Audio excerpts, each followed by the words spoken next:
local expert for wealth management, tax, accounting, and payroll. Thank you for voting us Yuba Sutter's best in multiple categories, including financial advisor and wealth management firm for the past 5 years. You can find more information at shawassociatesinc.com or 530-674-1150. Shaw & Associates is proud to support community radio. And in with me today, Donna Johnston from the Sutter County Clerk-Recorder's office. How you doing, Donna? Pretty good. How about you? Oh, I'm doing great. So, Donna, let's get to know you a little bit first. Where you grew up, how you got into being part of the Clerk-Recorder's office and all of that good stuff. Okay. Well, I was born at Rideout Hospital, grew up here in Marysville. Family's here, still here. I'm in Yuba City now, but, jumped over the river to Yuba City. Does the rest of your family feel like you've neglected them and just abandoned them because you went all the way over to Yuba City? Some do, especially the ones up in Loma Rica area. Oh, gotcha, yeah. No, I'm kidding.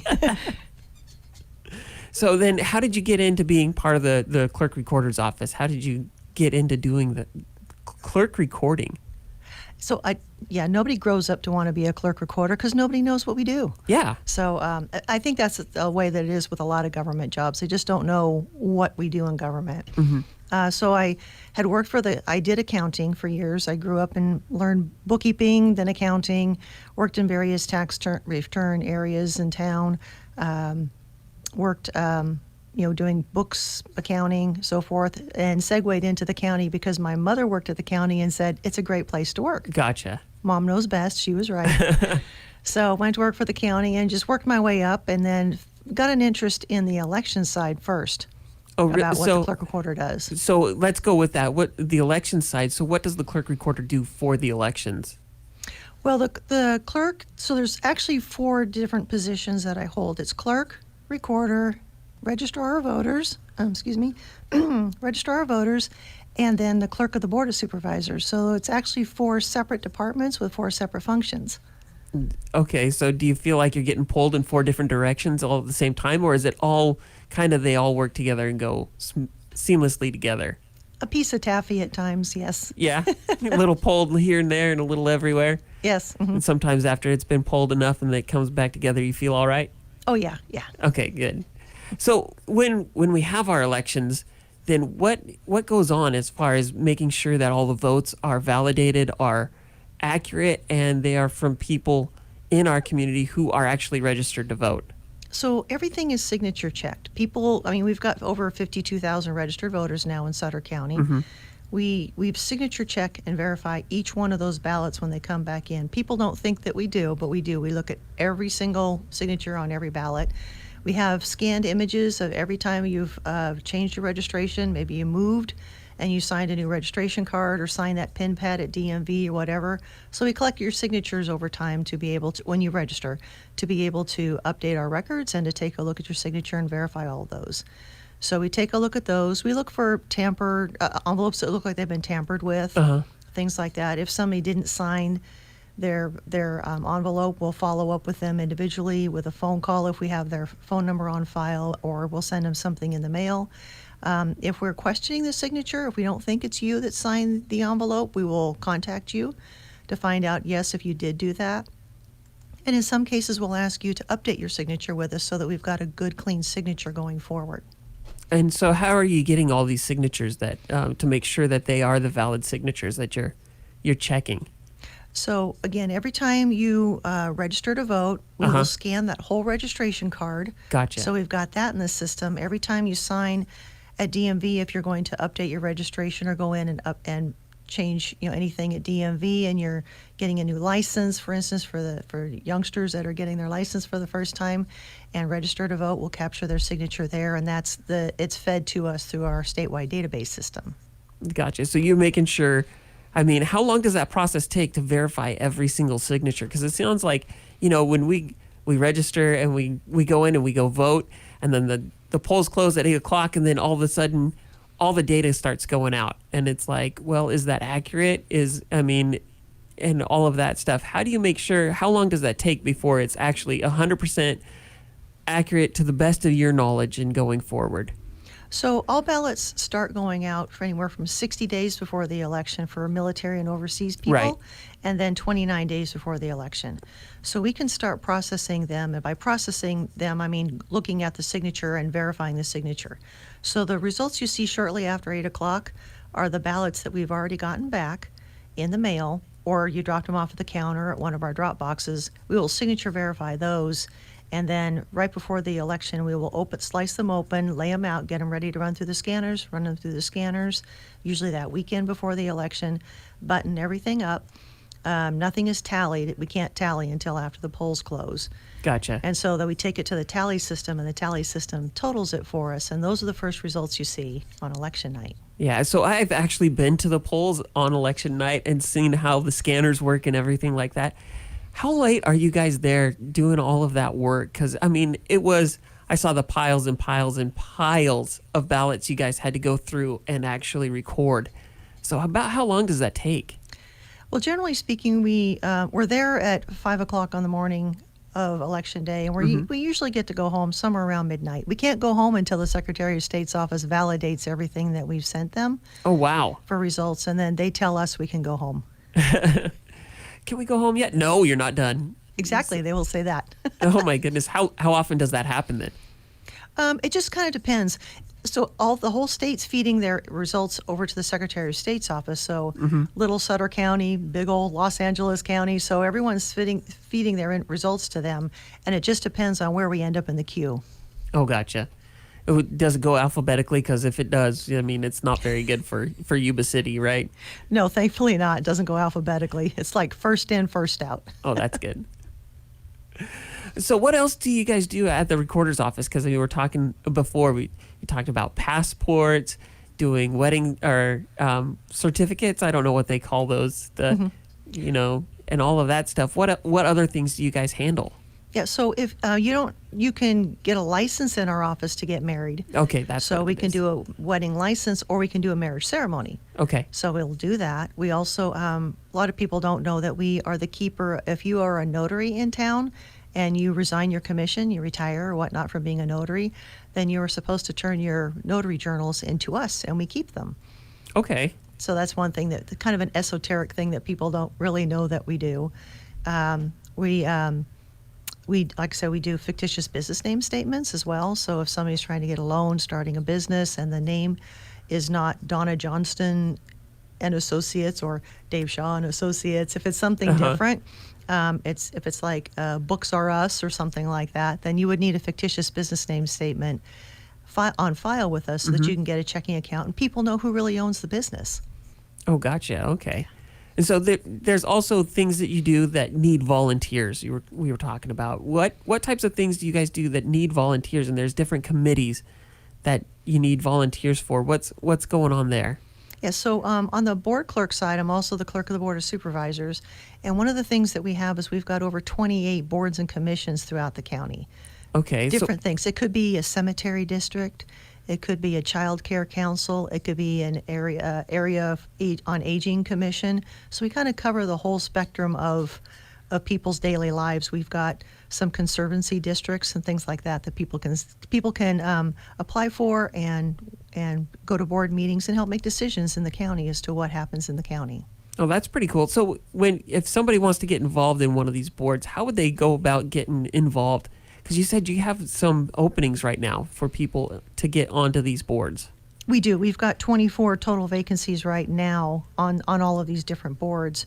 We've got one, for instance, on the Behavioral Health Advisory Board, in-home supported services, Natomas Basin Conservancy down where the new Sutter Point will be. Okay, yeah. Yeah, down there, Sutter Cemetery District, a few of those. So if somebody's interested in doing that, they can get a little more information on our website by going to our website, the suttercounty.org website, and then click on boards and commissions, and then you'll see what all they do, how many times they meet, so you have an idea of what the time commitment will be, and then there's an application form right there. Okay, so when you're on one of those boards, is it a designated time frame, like from June 2022 until June 2023 type thing, or is it you're just on the board until you decide that you want to be off the board? They all have a time commitment. It could be either 2 years, 4 years. It depends on the board or commission. Okay, sweet. And so, along with those boards and everything that happens, what types of influence do they have in making decisions for like the Sutter County Board of Supervisors or the City Council as well? Well, it just depends on the type of board that you're on.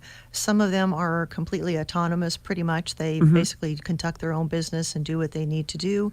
Some of them will give information to the Board of Supervisors to help them as an advisory board and give them we had a museum advisory board once upon a time. We've got a fish and game advisory commission that works on things that are have to do with fish and wildlife in the area, and they'll make recommendations to the board as to what should happen in that area. Yeah. So what's your favorite thing about working in the recorder's office? I would probably say my favorite thing is marrying people. Oh, yeah? Yeah, doing wedding why is that? ceremonies. Because everybody's so happy. People are all dressed up.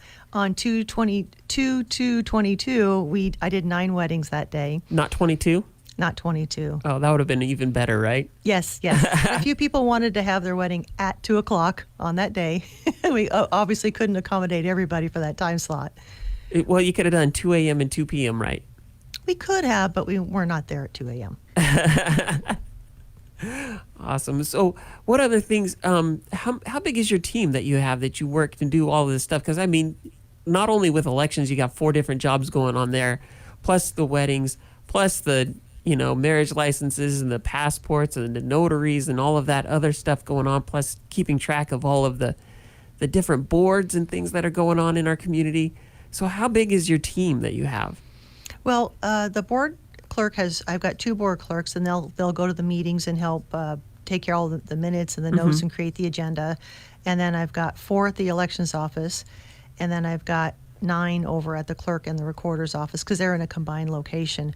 But those 4 people for elections, we grow to well over 100 when we get all of our poll workers in for the day and so forth. And we get some extra help workers that come in and help us out as we get closer to doing everything to help us process ballots and get them all put together in precinct order and things like that. Yeah, and so a lot of elections, I'm going to go back to the elections here real quick, and we're going to finish on this, but a lot of the election talk has been kind of negative in the last couple of years, talking about whether or not that elections have been tampered with, or if, people are getting ballots that don't even live there anymore, things like that.